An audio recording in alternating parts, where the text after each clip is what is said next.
Good evening, everyone, and welcome. I'd ask that you would please rise as we welcome Pastor Eric Ugrud to give our invocation, followed by the Pledge of Allegiance. Would you pray with me? Heavenly Father, we again come before you. We're thankful for this city. We thank you that we get to call Fergus Falls home. We pray for your many blessings on it. We thank you for the so many ways you have already blessed us. Lord, may we be people who are grateful for this beautiful place that we live, and may we be good stewards of it. Lord, we pray that every one of us in this city would do our part to make this a wonderful place to live. And Lord, specifically tonight, we ask for wisdom and guidance for those on the council and for those presenting and for those making decisions tonight. May the decisions that are made tonight honor you and glorify you.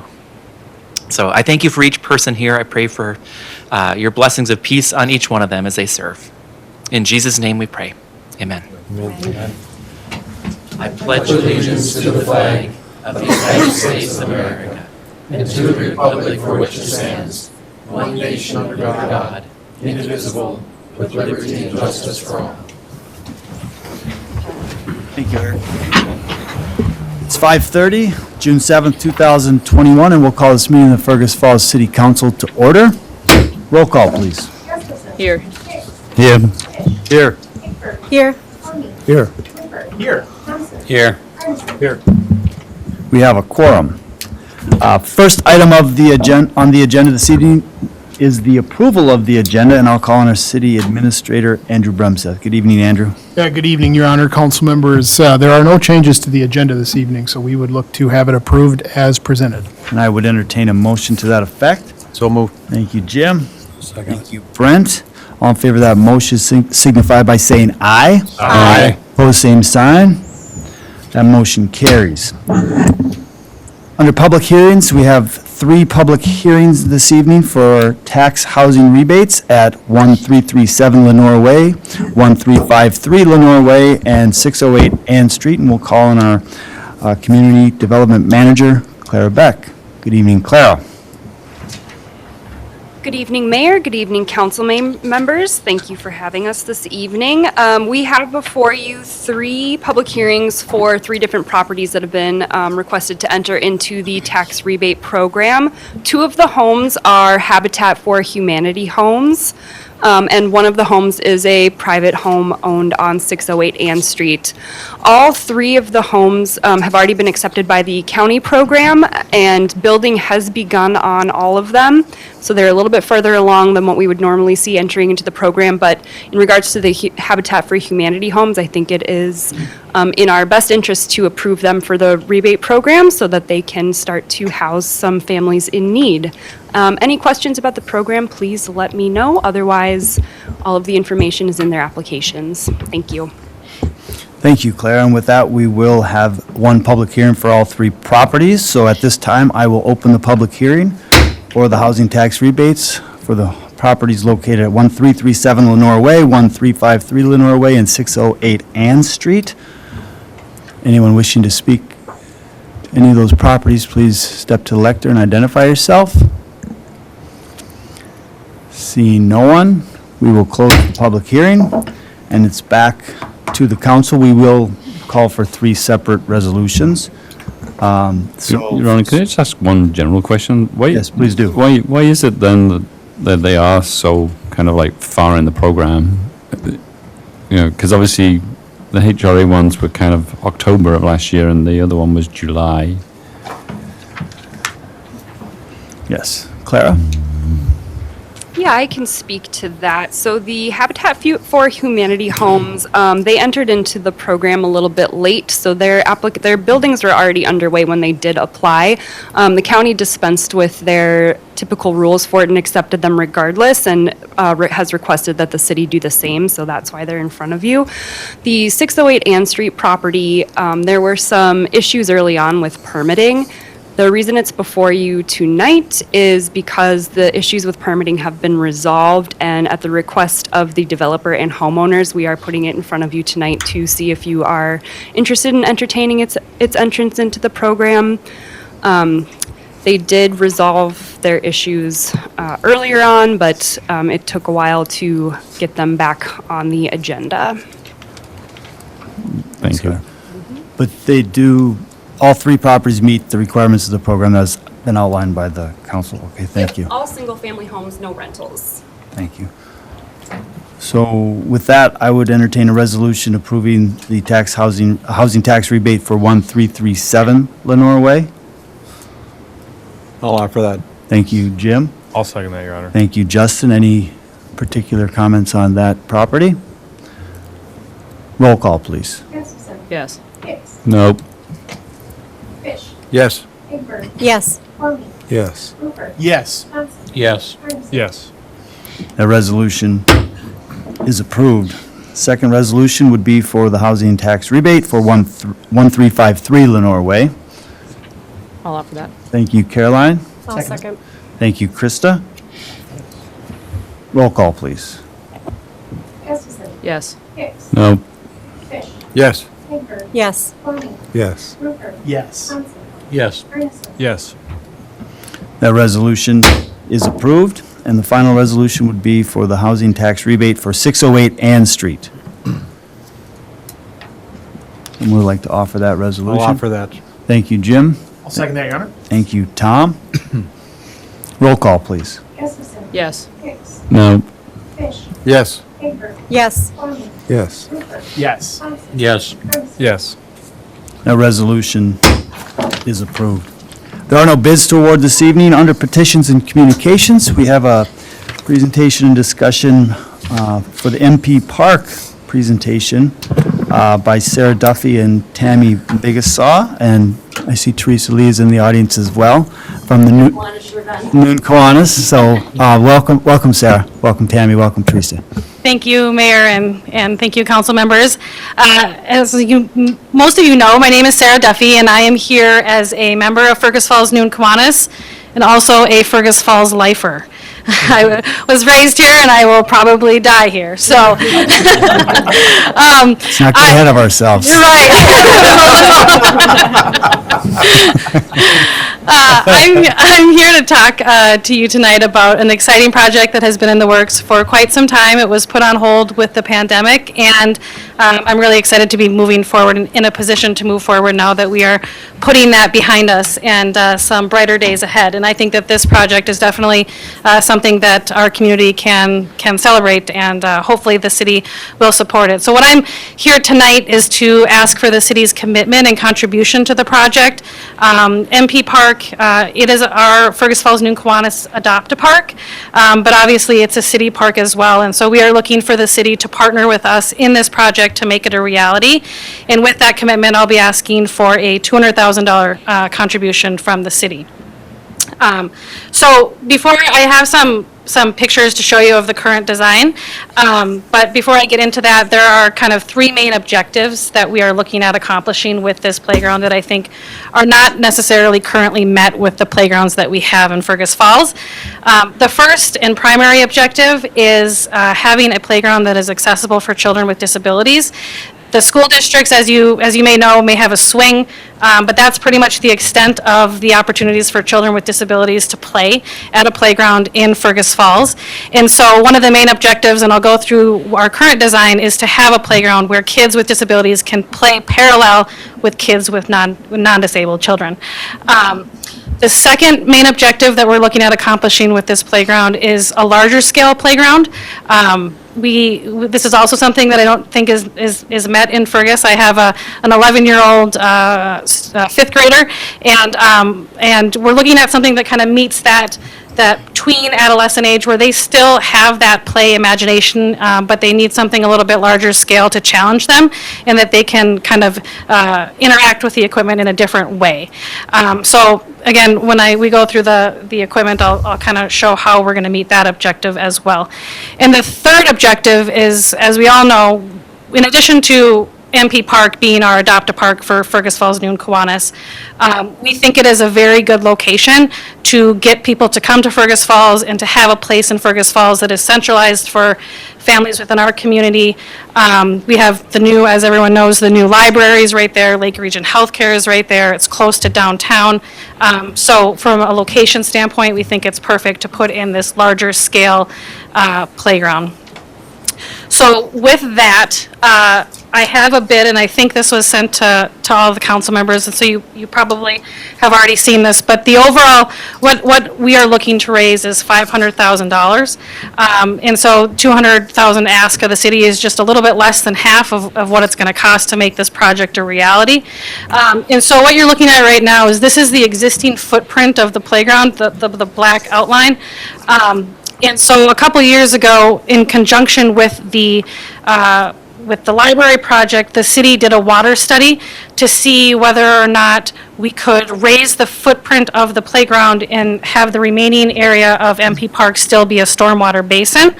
And we got the green light on that, so the city had that testing done, and it came back and said, yes, we can raise the footprint of the playground level with the street, leaving the remainder of MP Park still a stormwater basin without any adverse impact to that process. So we're using the same footprint as the existing playground.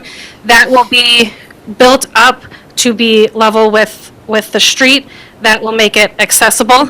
Currently, you can only get in from the other side, and there's that black barrier around it. It's sand. You can't get a wheelchair into MP Park. It's not accessible. So that's kind of the main objective, and is going to increase the cost of the project. So this is our new design and what the two-dimensional kind of footprint of what the new playground equipment will look like. One thing that we may do is, you'll see on the left-hand side there, that's a water feature, and it goes over the footprint. I've already talked to them about scooting that to the southern side, where you can see that we have some space there, so we stay within the existing footprint. One thing that we have not included in this project and that may need to be addressed is the bathrooms. There's that old kind of structure there that is a bathroom. Again, I don't think that that's an accessible building or up to code. So, and I don't know, with the raising of that, if that structure may receive more flooding as a result of the playground. So that's something that we may need to look at as well. But this is the two-dimensional outline of the new design.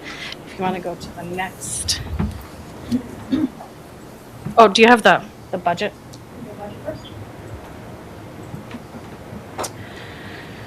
So for the new design, this is the budget that we've received from Landscape Structures. Landscape Structures is a company out of Delano, Minnesota. And this kind of started, I was taking my children to parks in Duluth and Minneapolis and Fargo, and I kept looking at the equipment at some of the playgrounds. I'm like, this equipment is awesome. Where is this? And every time it was Landscape Structures. And I thought, we need to bring this back to Fergus Falls. And I think one of the main distinctions with their equipment versus others that we have seen, and Guy Taylor came down, Guy and Tammy and I, we did a tour at Landscape Structures, and that's kind of from that our design came from. But one of the things that I've noticed with their equipment is kids can interact with it different. They don't play on it, they play with it. So it takes thinking of that, how does this work, and versus just going up a structure and down a slide. There's more I guess creative play involved with their equipment. So this is the bid that they gave us for the project. The total cost of the equipment itself is $403,395.24. There may be some increase in that. As you can see, the date of this bid was March 13th, 2020. Right before the world stopped. And then, but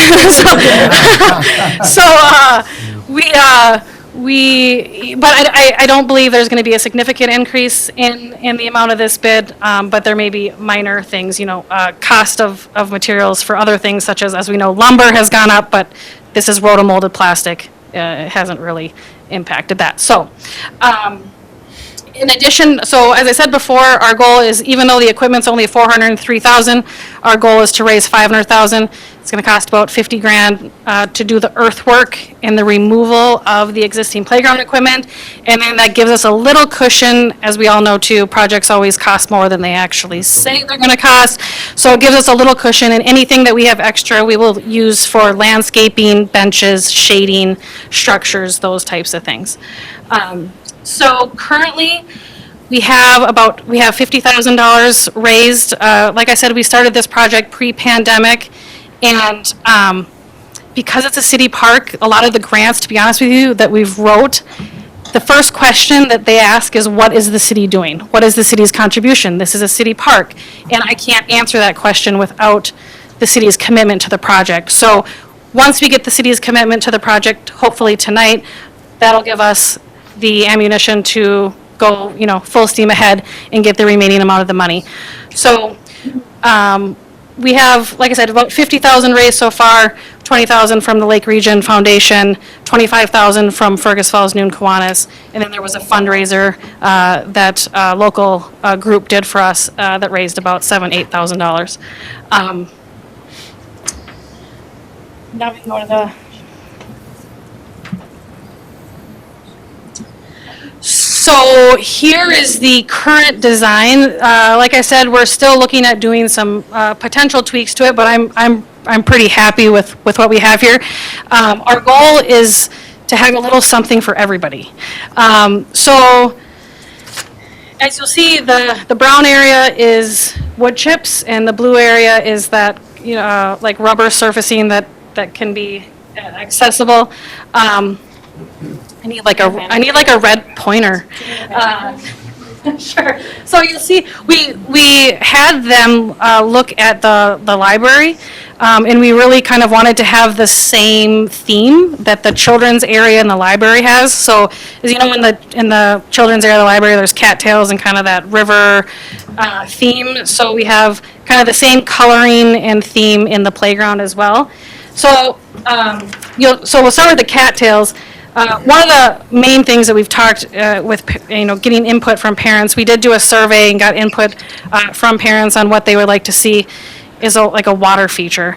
And this isn't a splash pad because we knew that was in the works in a different thing, and we can all get good things accomplished. So this is these are 4 like sprayers that don't need like a full water treatment like a splash pad needs, and it just press the button and the sprayers will go on for 5-10 minutes and then they automatically go off.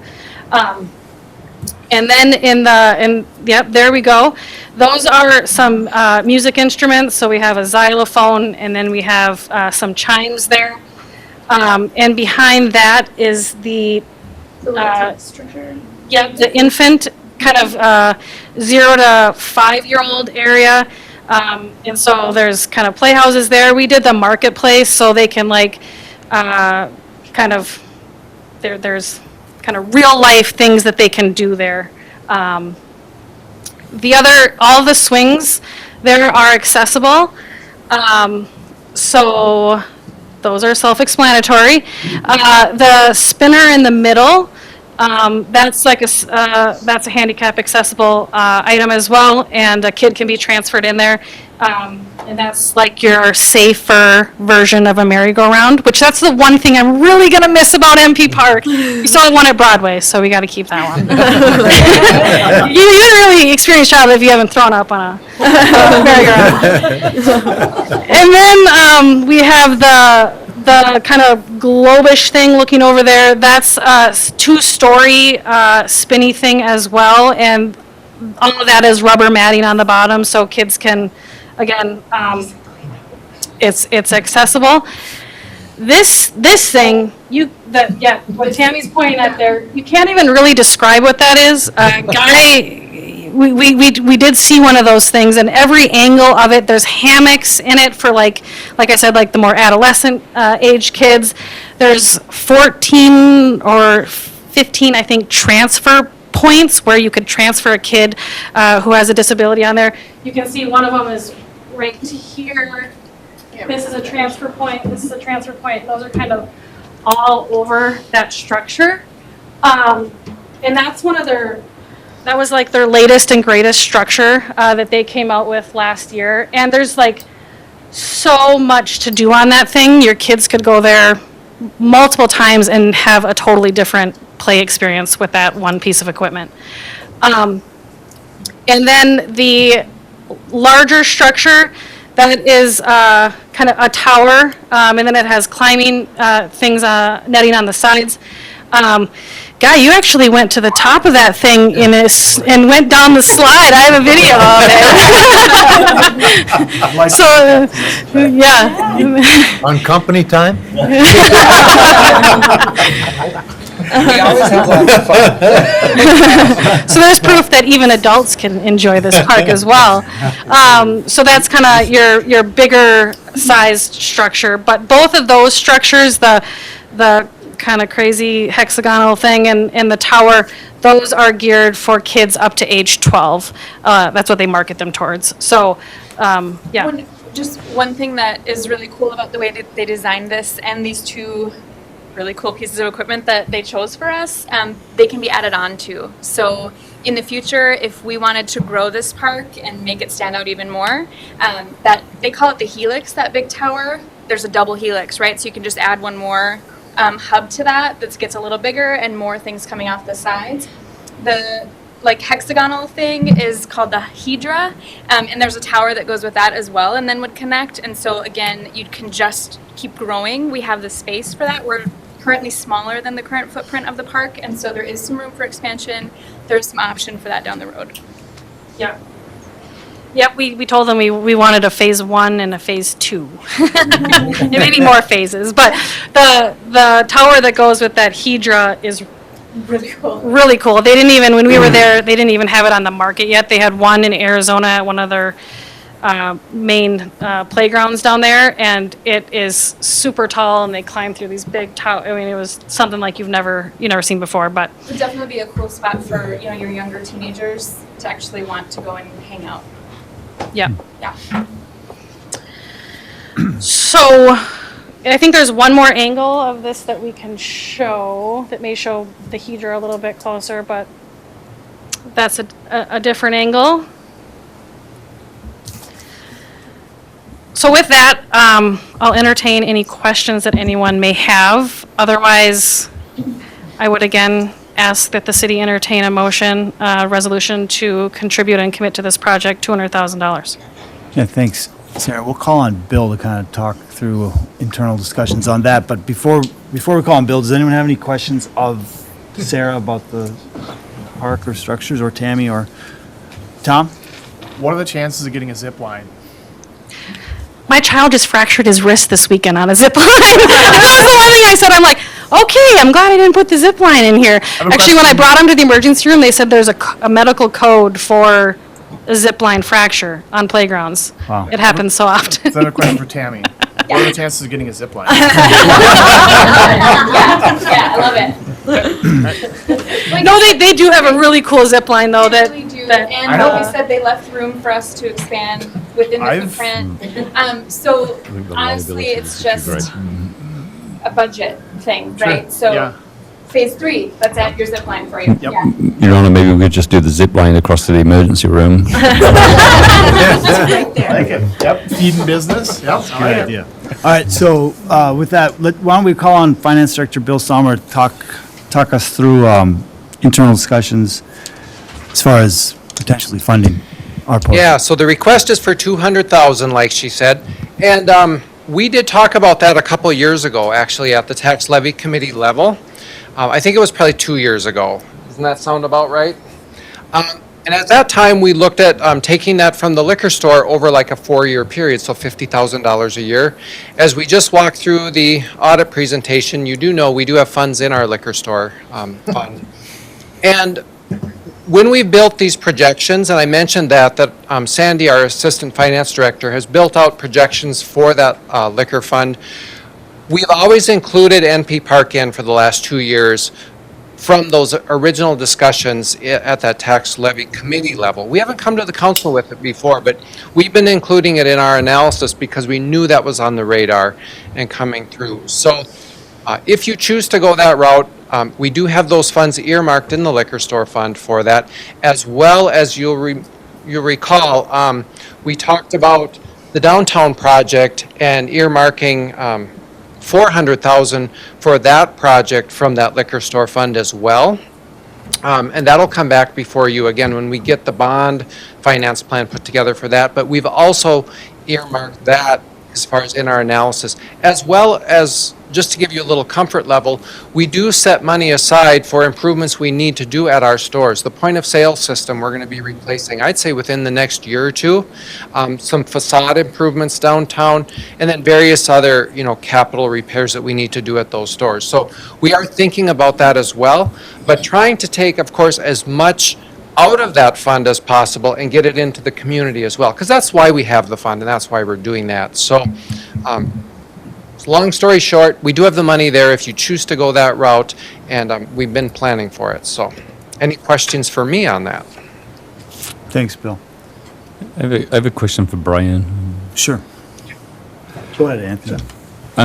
Obviously, it is a stormwater pond basin, and it fills.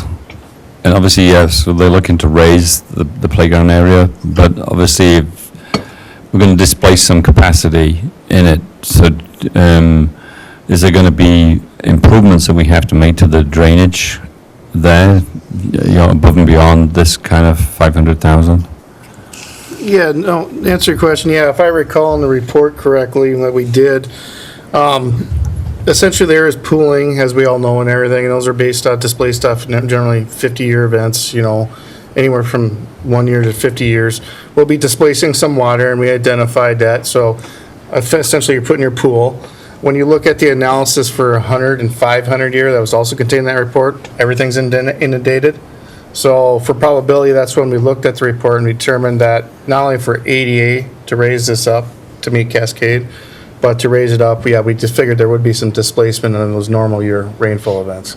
But as far as improvements, really depends on the footprint of this. We do have some intakes on the east side of Cascade. There might be some minor, but we haven't got to that level Right. of any design yet. Thank you. So, what is the wish of the council? Would someone like to offer a resolution for the sake of discussion? Tom? I'll offer that, and I just have some comments. Okay, so the resolution would be to city support $200,000 with a suggestion of bill from the liquor store Yeah. fund to this project? Yep. Second, Jim? Okay, discussion. Tom? Yeah, I'll just make a statement of support, and how important a project like this is for our city. A couple weeks ago, the Otter Cove hosted an event up at the Kirkbride, a teddy bear concert, and being a longtime proud Noon Kiwanian, I was our club volunteered to park cars, and I went and I did that, and I was floored by the number of young families in Fergus Falls with kids and people that I didn't recognize. I thought I knew a lot of people, and I thought it was great. There were North Dakota plates there, tons and tons and tons of families with young kids, and something like this is exactly what we need. Being situated so close to our library, which is such a great community resource and getting used more and more all the time. Right by Lake Region Healthcare, if people are there for appointments, whatever. It's a hop, skip, and a jump from the downtown, and obviously, we had a groundbreaking on the downtown riverfront project last week, so this really fits with, giving young families things to do in Fergus, quality play activities, making it accessible for all children to be able to play together. Very, very important, something that's needed to be done for a long time, and especially with, the raising of the area to prevent the flooding issues. That's a great idea. So I fully support it. I think it's a great idea, and thank you and everyone who's put all of the work in on it. Yeah, I would just add to that to say I applaud the efforts of the Noon Kiwanis. Thank you for bringing this forward. A project of this magnitude that's going to enhance a city park that obviously with the new library, how utilized that is by so many families in the community and those families who come to our community. But one thing I didn't realize, and I probably should have realized this, that this will be the only park that's fully accessible to handicapped children. That's really important, and thanks for taking that on and making that a priority. So thanks for all the effort to your entire club, and make sure you pass that on from me. Scott? Maybe you said it, but what was the time frame for construction if approved? Would it something that would happen this year, this construction season, or is it something we'd be looking at doing next year? It depends on when the funds come in. So there are some, like she's mentioned, grant opportunities based on city commitment. According to our partner with Dakota Playgrounds, we could be looking at the fall if we were able to, get the groundwork done and get funds moving forward by that time. Otherwise, it would be early spring. Okay, then a related follow-up then with Bill would be, from a cash flow point of view, is it something that we could fund $50,000 a year, as you had suggested before, or does it all need to go in one chunk? And maybe it just depends on how much they need it and when they need it, but that's what I guess I'm after. We kind of have to work that plan out when the fundraising comes together and see, are they receiving their funds all at once, or will they be receiving funds in over a time? Oftentimes, we have fronted the cost for a project and then, paid it back with the contributions. So do you know on the fundraising, do organizations that you're aware of plan to pay over time, or is it just kind of one-time donations right now? And My goal, just for administrative ease, is going to be one-time donations and trying to get that. I've seen other projects that have a tail to it, and it just kind of becomes an administrative Yeah. nightmare. Yeah. so that's a really good scenario. And certainly, even if we were to pull our liquor store funds over 4 years, that's not a big deal either, because we would do that, especially if their fundraiser is able to come in within a year. And even if we do ours over 2 to 4 years, that's internal. So we would, all this would be run through our capital project fund. And then those fundraising funds would come in there, and then we'd transfer them over from the liquor store. And that would come through the resolution of accounts like you see at every council meeting, so. Other comments, question before we? I've got one Oh, question. yes, Caroline. What happens to the equipment that's already there? We've talked about that. We've talked about that, Yeah. like maybe putting it somewhere else in Fergus, like, Van Dyke Park is one I was gonna say, I'm Oh. not very good with the one names. location, yeah, by the museum. And then some of it, if it's even okay to do, we'd maybe put it on our auction site and auction it to other. Like that blue and Cities. orange equipment that's there. Mm-hmm. Kiwanis, actually, we raised money for that. It was 20 years ago that we put that equipment in there. But it's still nice. Yeah. Like it's still, yeah, it's held up. Other questions? I have Roll one call, other please. question that might be for Bill too. As a percentage of what we Oh, would Scott, I'm normally sorry to- spend, Yeah, go as a ahead. I'm sorry. percentage of what we would normally spend on our park budget for a given year, how does this fall? I mean, was this half the budget for a year, or is it 10% of the budget for a year? Oh, you're I should have given you a You're warning testing on my that one. memory. Certainly, this is much higher than our capital portions of our park budget, because the capital that we put in is usually for maintenance-related things, like 45,000 general parks, maybe 10 to 15 for trails. So, this would be a nice, large infusion to parks for that year, so. But larger than what we budget annually, from a capital perspective. Certainly operational. Total, we probably have, $1.5 million in the park budget? Trying to remember offhand, but I think that's the ballpark. No pun intended. We certainly just need to note too that it's a large private investment in a city public-owned asset as well, too. Just make No, I that- guess, my memory was that we had well over $1 million in our annual park budget as well, but I think it might be possible that people would think, if we only spend a couple $100,000 a year on our parks, and here we're going to put 400 into one park, or 500 into one park in 1 year, it might seem kind of extreme, but in the scheme of things, it isn't really so much. And you'd be amortizing this or looking at this over at least a 20-year lifespan, if not longer, if that old stuff lasted 20 years, right? Right. Yeah, and we're not asking for obviously, you said 500,000, the city's contribution would only be 2. True. Only. Not to minimize. Well, and, and if I may. Yeah, go ahead, Looking Tom. at budgets over, this is acquiring an entirely new park. And this isn't our regular maintenance upkeep type stuff. This is a long-term asset that we're buying, so. Sure. Any final comments or questions? Roll call, please. Gustafson. Yes. Hicks. Yes. Fish. Yes. Hankford. Yes. Colby. Yes. Rupert. Yes. Hanson. Yes. Arnson. Yes. That resolution is approved. Thanks again. Thank you. Noon Kiwanis. I see Thank some you. smiles out there. Thank you. And speaking of noon service clubs, we have a proclamation declaring June 9th, 2021 as School Nurses Day that was brought forward by the arch nemesis of the Noon Kiwanis Club, the Noon Rotary Club.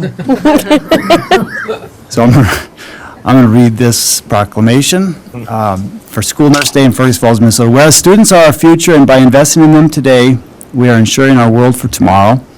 And whereas families deserve to feel confident that their children will be cared for when they are at school. Whereas all students have the right to their physical and mental health needs safely met while in school. And whereas students today face more complex and life-threatening health problems requiring care while in school. Whereas school nurses act as a liaison to the school community, families, healthcare providers on behalf of children's health by promoting wellness and improving health outcomes for children. And whereas school nurses support the health, educational success of children and youth by providing access to care when children's cognitive development is at its peak. And whereas school nurses understand the link between health and learning and make a positive difference for our school children every day. Therefore, be it resolved that the city of Fergus Falls, Minnesota celebrates, acknowledges the accomplishments of school nurses in our community and their efforts to meet the needs of today's students by improving the delivery of health care in our schools, and we offer our gratitude for the school nurses who contribute to the community by helping students stay healthy, stay in school, and stay ready to learn, and keeping parents and guardians at work.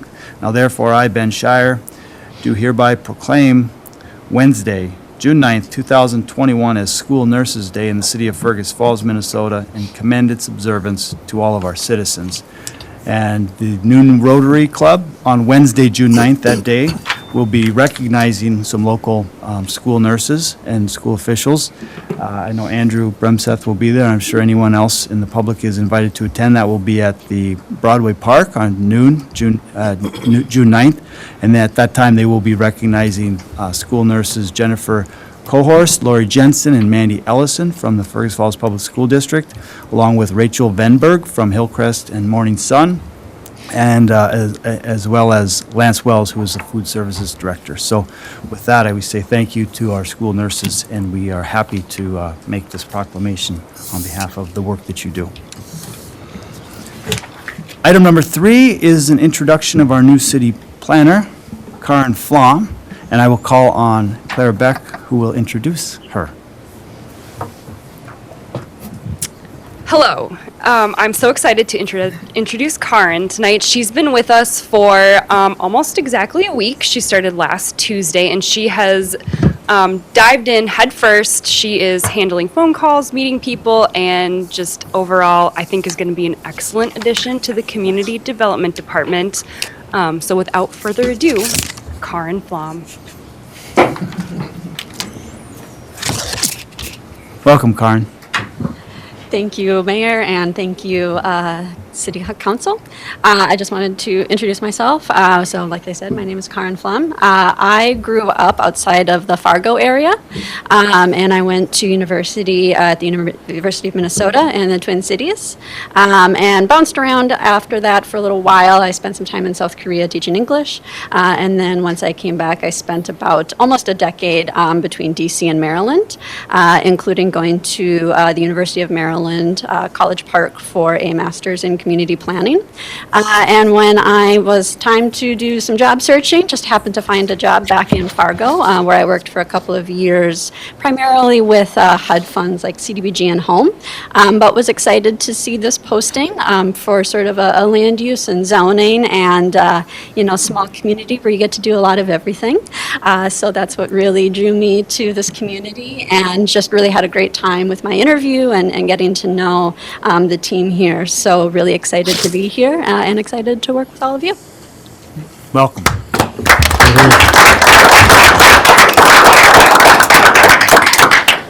Anyone have any questions of Karen?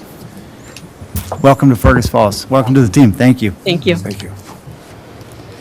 Tonight on the consent agenda, there are 12 items. If anyone wants to talk about any of them individually, we will remove them. Otherwise, I would entertain a resolution accepting the consent agenda. I'll offer that. Thank you, Tom. I'll second that. Thank you, Brent. Roll call, please. Yes. Yes. Yes. Yes. Yes. Yes. Yes. Yes. That resolution is approved. Under ordinance and resolutions this evening, we have a first reading of ordinance 14, 8th series, Code of Ethics, which we asked our city attorney to look at and revise. And do you have any comments before that's introduced, Rolf? I will, Your Honor. Andrew, go ahead. Yeah, thank you, Your Honor. Council members, what we're doing with this ordinance before you is expanding the definition of conflict of interest, which applies to our elected officials, our appointed officials, including our boards, committees, commissions, charter commission, port authority, and then city employees. And just real quickly, I want to cover kind of the 4 things that we identify as conflicts of interest, which are expanded from really simply somebody having a financial interest in the matter. So that, of course, is number 1. The second conflict of interest that we define and want to include in this expanded ordinance would be somebody who has a business, organization, corporation, or association which he or she serves as an officer, director, or board member that has a financial interest or other interest which may conflict with the responsibilities owed to the public as a public official. So essentially, if the city's doing business with an organization or an entity and one of the folks making decisions is a director or a high-level member of that organization, they should recuse themselves from those decisions. The third one is if his or her employer has a financial interest. And then finally, if a public official's spouse, domestic partner, or dependent has a financial interest as well. Those things should be communicated, and folks should recuse themselves from those discussions and actions. So that really is the gist of how we expanded the definition of conflicts. We thought it's always better to be safe than sorry, and we could further clarify what a conflict may be within the city of Fergus Falls. Rolf, do you have anything to add to that, or? No, thank you. And then, just to reiterate, that goes, those 4 that you mentioned are in addition to the obvious one of if someone has a personal financial interest in a matter up before the council. That's correct, Your Honor. So we're just looking for someone to introduce this evening? I'll do that, Your Honor. Thank you. Anthony? And I do see one scrivener's error that I'll remove on paragraph B3. It has the word volunteer. I'll take that out. That's on participating with a conflict of interest. So that will be removed on your next version.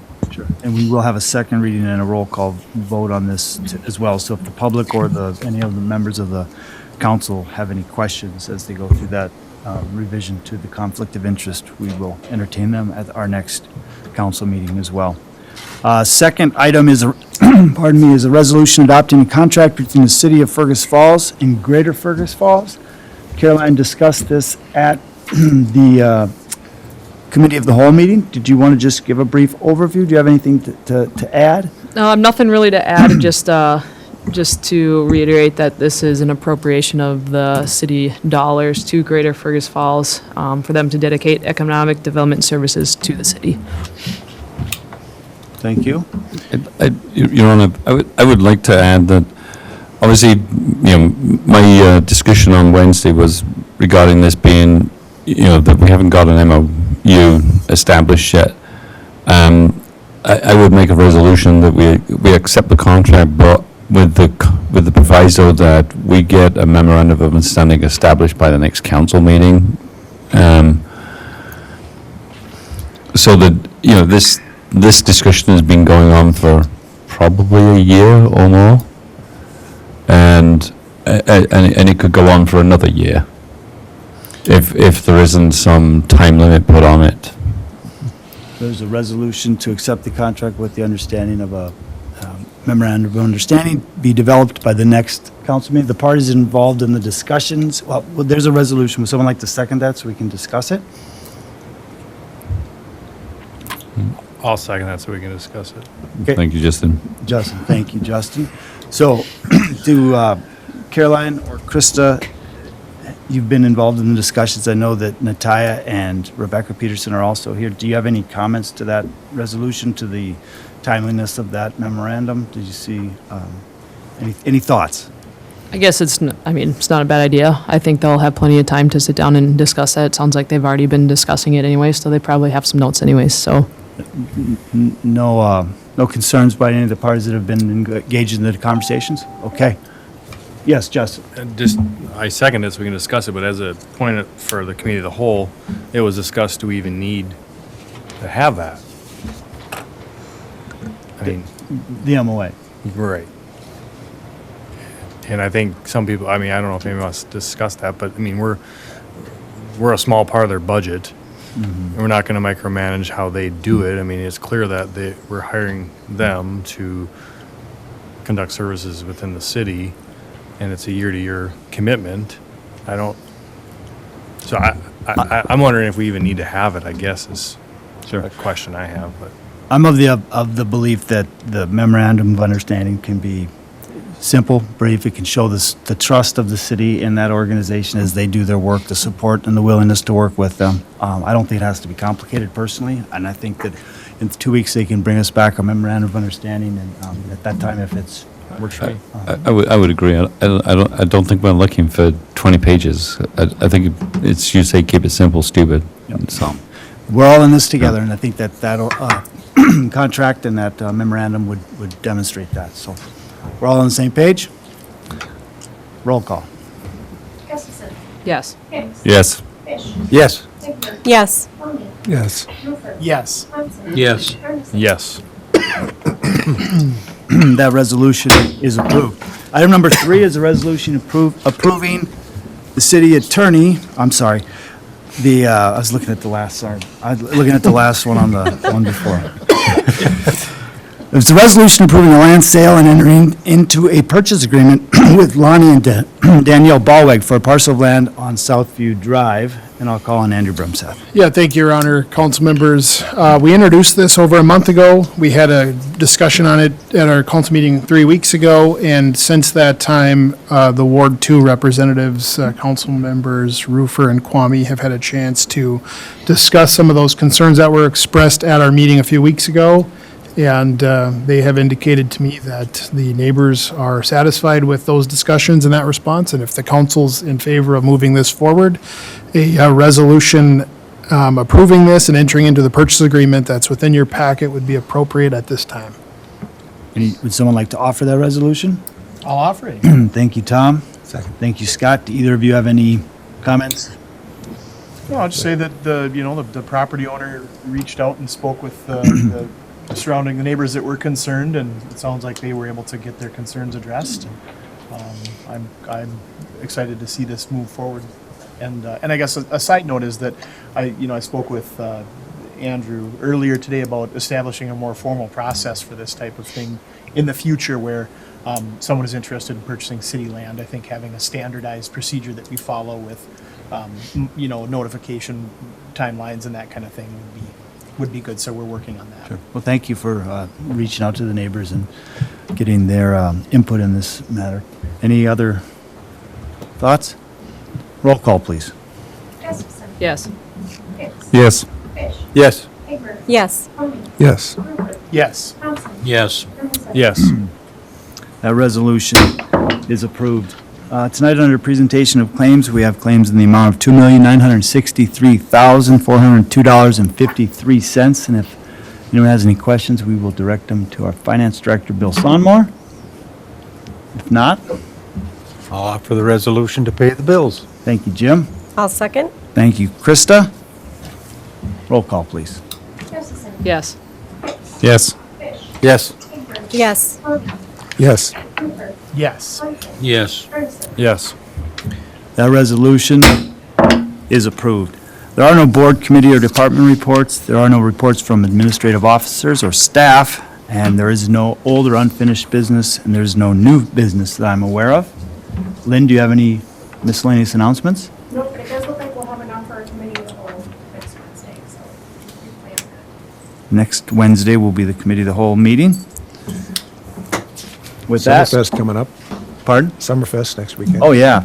Yeah, thanks, Scott. Summerfest this Friday and Saturday, the fireworks, parade Saturday. It'd be good to see everyone out. Airport flying? Airport fly-in on Saturday, on Sunday. Sunday. On Sunday is the Sunday. airport Pork fly-in. chops. So lots Pork of stuff chops, to not do, waffles. lots of stuff to Yeah, do we in gotta bring Fergus Falls waffles this back. weekend. Yeah, I was just going to mention, Your Honor, council members, as if you've been downtown today, you've seen the activity. The fence is up for the downtown project, and there's a very good website that's going to be well-maintained that can be found on our city's website. That'll link you to the project for updates, schedules, and all things project-related. So if you have any Contact info. questions, I check just- that out, and we'll go from there. I want to say thanks to the staff. I maybe mentioned this earlier in private, but publicly, I've heard from a number of downtown businesses that are really appreciative of the communication has been ongoing from city staff, so thanks to all of that work. Didn't just mention 8 till late. 8 till The- late, the Thursday nights all Thursdays. summer long. Yeah. Memorial through Labor Day, right? 8 till 8 on Thursday nights. All right. Mention that. Claire's got one. Dedication of Honeycutt Memorial Drive is Saturday. 2 o'clock. Saturday, 2 o'clock at the Honeycutt House on Honeycutt Drive. Yep. Correct? Which is Summit Avenue. Summit. Summit Avenue. Yeah, okay. With that, we're adjourned. Did you ever respond to that email that we brought up? It's not in our